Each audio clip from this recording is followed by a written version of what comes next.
Sindaco, caffè al bar?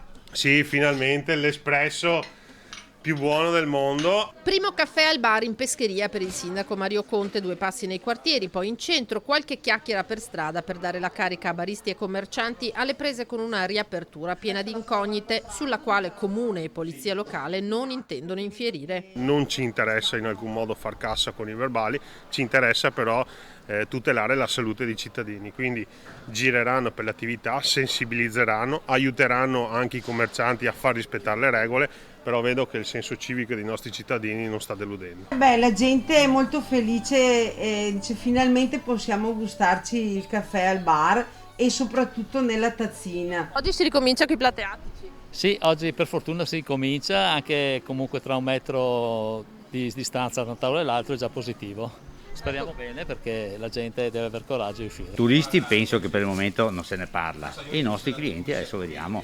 Se stando a quello che mi hanno chiamato ieri anche stamattina dovrebbe essere il pienone, però dal dire e il fare c'è sempre in mezzo al mare, come si diceva una volta. Comunque si vede che il primo giorno tanti stanno anche cercando di capire come gestire la situazione più che altro. Torniamo alla normalità lentamente, quindi è una bella cosa, dai. Buono caffè al bar. Era ora. Bisognerà adattarsi, che non è più un mordi e fuggi sto caffè. No, esatto. Che da una parte potrebbe essere anche interessante, insomma, di prendere un ritmo un po' più lento. In questo momento, anche se siamo stati fermi per un periodo, ci ha conosciuto più gente e quindi siamo soddisfatti del nostro lavoro.